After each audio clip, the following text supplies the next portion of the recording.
भगवान नारायण द्वारिकाधीश के रूप में विराजमान है। पांडवों के शांति दूत बनकर के आ रहे हैं। विदुर काका को मालूम पड़ा आज द्वारिकाधीश आने वाले हैं। अब बताओ ना, अगर मैं मंत्री होता तो पास से मिल सकता, गले लगा सकता, चरण स्पर्श कर सकता। अरे कोई बात नहीं, मंत्री नहीं हूं तो क्या हुआ, प्रजा तो बन सकता हूं, प्रजा बनकर के तो रह सकता हूं ना। प्रेम से बोलो। विदुरानी से कहे देखना अपना कान्हा आने वाला है, वो ब्रिज का वासी, ब्रिज नंदन गोपाल आने वाला। और आज थोड़ा दुख हो रहा है, थोड़ी पीड़ा हो रही है कि आज मैं मंत्री के पद पे नहीं हूँ। 2 दिन की बात थी, अगर ठहर गया रहता तो आज पास से द्वारिकाधीश का दर्शन होता। विदुर काका ने विदुरानी से कहा देखो देवी, जा रहा हूँ, आज वो शांति दूत बन के आने वाले हैं और देखता हूँ क्या निर्णय होता है। विदुर काका आए, द्वारिकाधीश सभा के मध्य में खड़े हैं श्री कृष्ण। अब विदुर काका सबसे पीछे हैं। बताओ ना जी,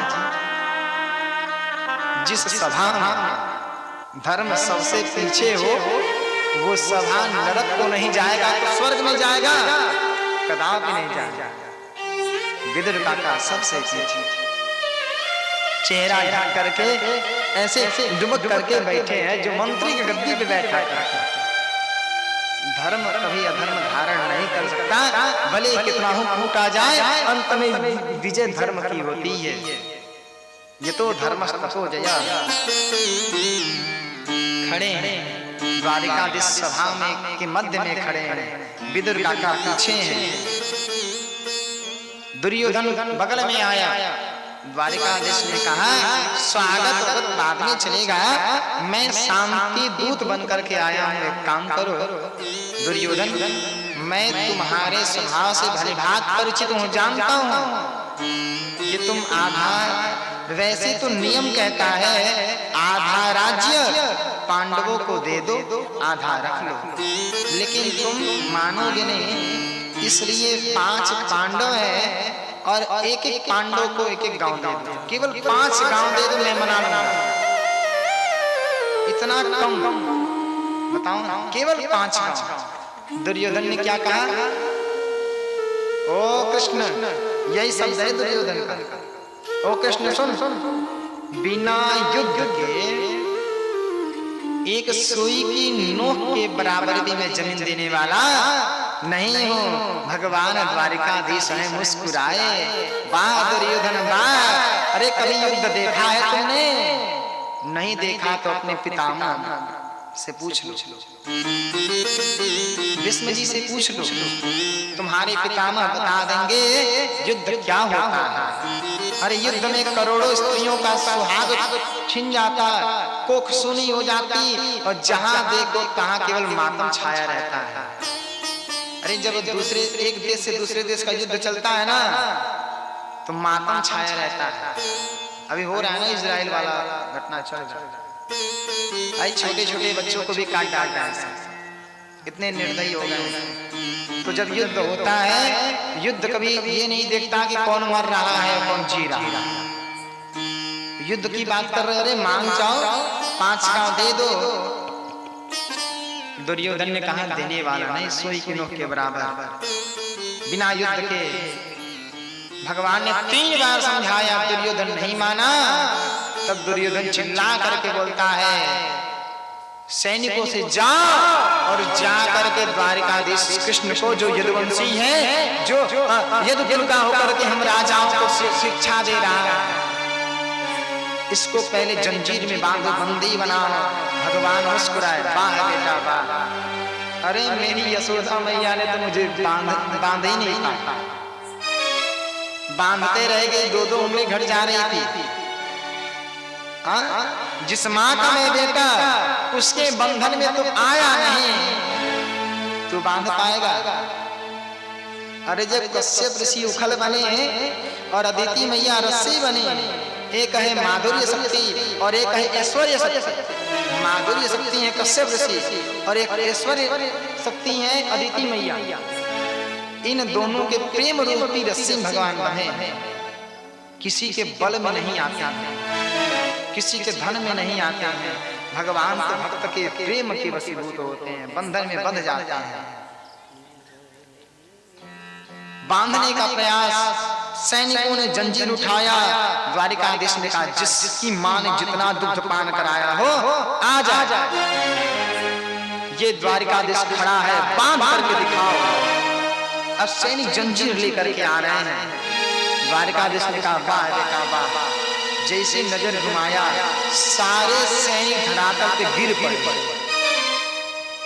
शरीर नहीं उठा पा रहे हैं तो जंजीर क्या उठाएं, बल काम नहीं कर रहा।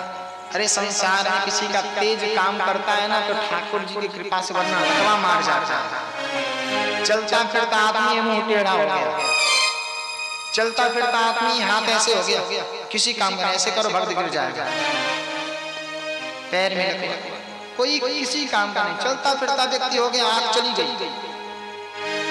तो ये तेज, ये शक्ति गोविंद से आती है। ठाकुर जी ने नजर घुमाया, तुरंत सारे सैनिक गिर गए, बल काम नहीं कर रहा। दुर्योधन कहा मैं आता हूं, मैं बांधता।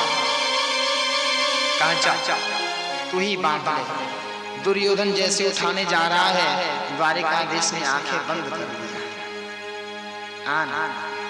दुर्योधन उठा लिया, क्यों?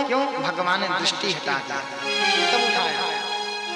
भगवान को लपेट रहा है, बांध दिया भगवान को। ठाकुर जी ने कहा हो गया तेरा, अब मेरी पावर दे।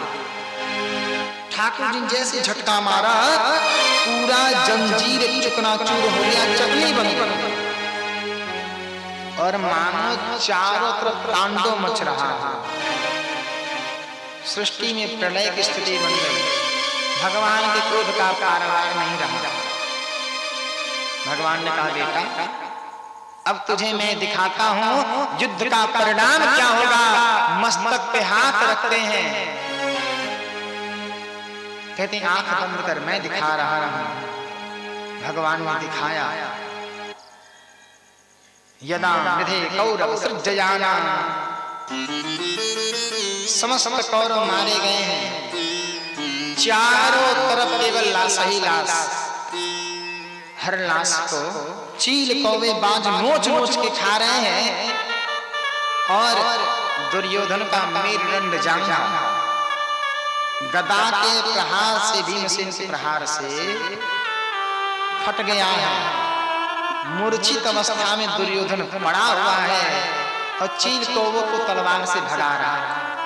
दृष्टि भी नहीं कर पा रहा है, ऐसी स्थिति उसकी है, एक जगह से दूसरी जगह जा नहीं सकता। दुर्योधन ये देखा, कांप गया वो। भगवान ने कहा ऐसा ही होगा, नहीं मानोगे तो। तब तक सरकार, शकुनी को जानते हो ना, शकुनी दुर्योधन का मामा आया और दुर्योधन के कान में बोला भांजे ये द्वारिकाधीश सुदर्शन वाला है। शिशुपाल ने दो चार गाली क्या दे दी, सुदर्शन चल गया, गर्दन उड़ गया। अरे सब मारे जाओगे, पहले अपने पक्ष में लो इनको। परमात्मा